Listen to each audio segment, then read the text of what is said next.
Hello, everyone. I just wanted to make a quick video because several of you were emailed that you need to resubmit SA1. So I wanted to make a quick video and kind of going over what it is that you needed to make sure that you did if you did get that email about resubmitting SA1. Now, I apologize. I wish I'd gotten these grades back to you quicker or gotten these emails out to you quicker.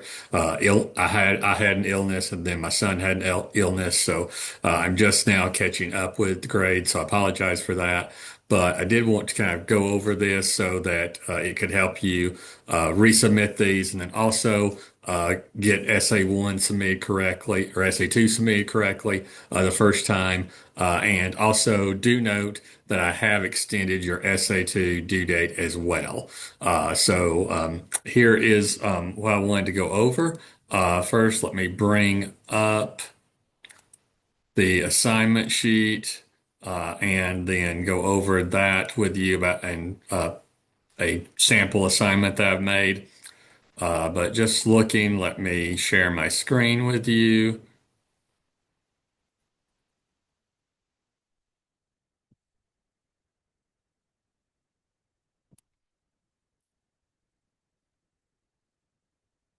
Okay, so looking at your SA1 assignment sheet, let me bring that up here just a moment. Here you see on the SA1 assignment sheet, it says that you need to include at least four secondary sources, which must come from the Roane State Community College Library database. Those should be on your works cited in addition to the primary sources that you cite as well. So you should have at least four sources. Most likely, you're going to have five or six sources on your works cited page. And with my American Lit 2 class, what I did with them was I created a fake assignment. It's not even I didn't really do the assignment, but I did create a works cited with a few sources, not as many as are required, but let me bring that up. Why did it disappeared on me?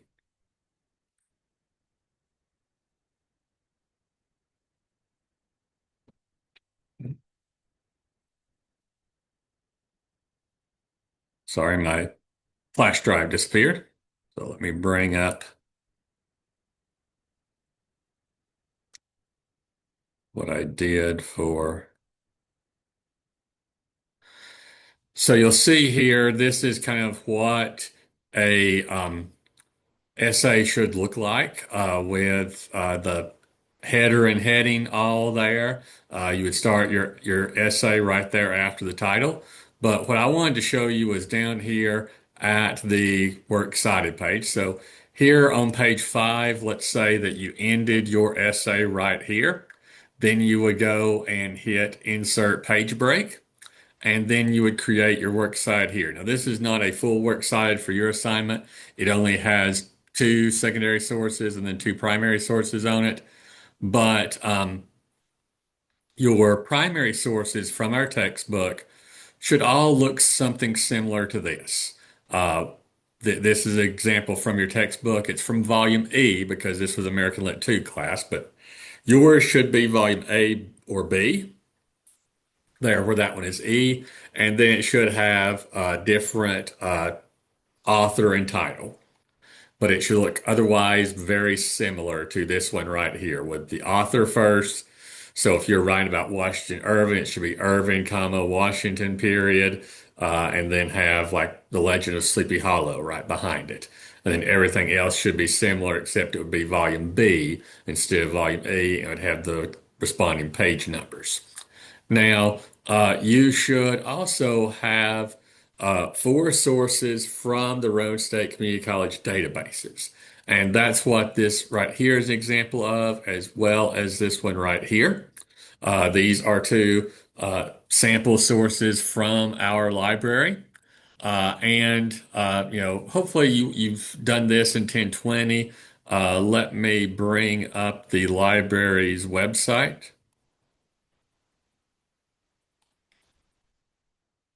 Let me create another. Go to A to Z here and go to the library. And you can find all of your sources here in the library's website by going to Research Guides, scrolling down to English, and then it has our um, four best databases for English studies. My favorite personal one is JSTOR, but it has them right there. But let me go back and show you on this sample here. If I copy and paste the link that is provided, if you did your citation correctly, I'm going to copy it. So you should have some sort of link like that. And then if I go to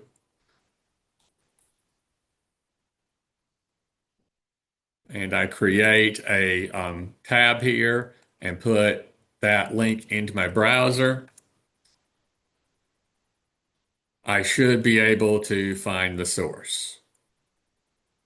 And it should come up, and I will have access to the entire source right there. Now, sometimes you may have to look and download. There's a download button on these databases to find the actual PDF.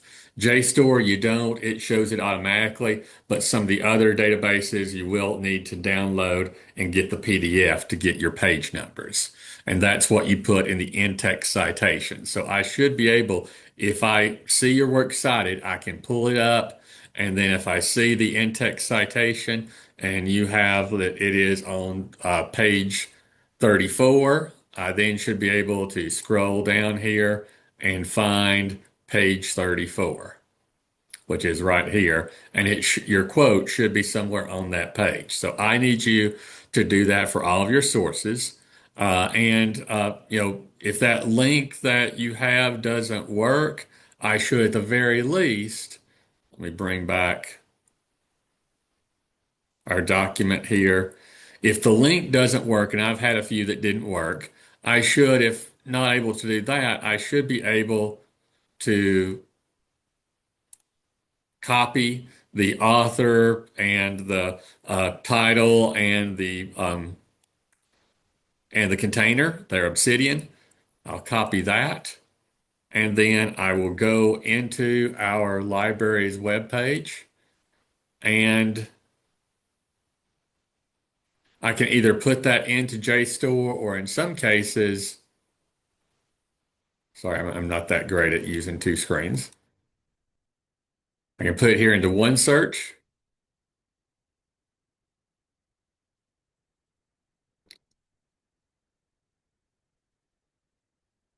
and it brings it up there. And so in this case, I can find it on Gale. Now, in this case, I don't have a PDF, but if I go to download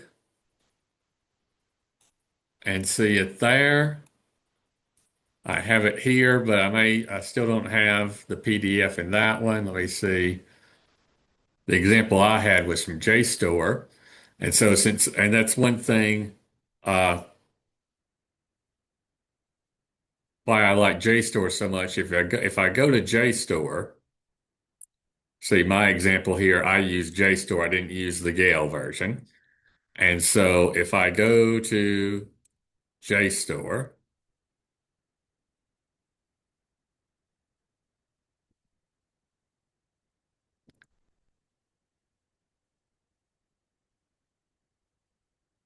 well,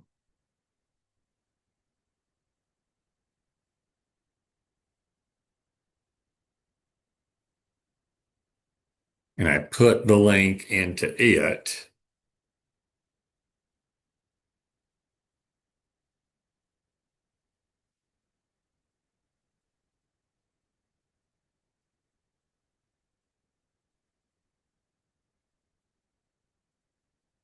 then it gives me the full PDF. And so there I can cite specific page numbers. So that's why I prefer JSTOR is I can get the PDF there. And it would have the page number. So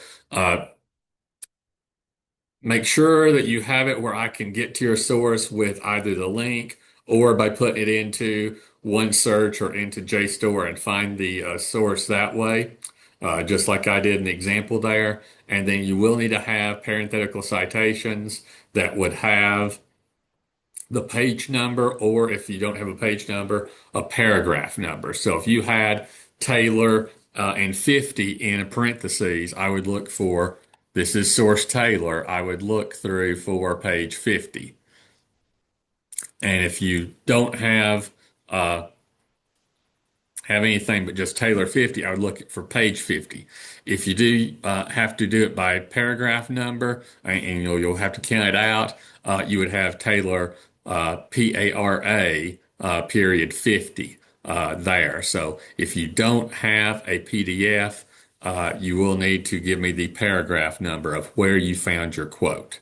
So make sure that you've got everything on the works cited page correctly. Make sure you have parenthetical citations throughout the essay that lets me know what source they're from, what page number they're from, and then I can use the works cited entry and that parenthetical to find your quote. So do let me know if you have any other concerns, but if not, resubmit those essay ones that I sent you an email about, and also be sure and get those entries done that way for essay two, where I can find all of your secondary sources, because both essays do require 4 secondary sources from our website. And so I need to confirm that the quotes are accurate and from the sources as I look through your essay. So I hope this helped explain the issue if any of you had questions. But if you still have questions, please let me know. But I hope that helped. And, if you have any concerns about the class, um, let me know, and I will get back to you as soon as I can on those.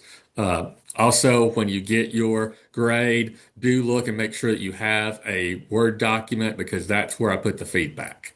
I will post the grade onto Momentum, but there will be in the Dropbox, there will be a Word document that will have an end note that will have the breakdown of why you got that grade. So do be looking for that. And also, if you have time, be sure and submit the course evaluation. That feedback does not get to me till after the course is over and grades are submitted, but I would appreciate if you would do those course evaluations as well. Thank you and have a nice day.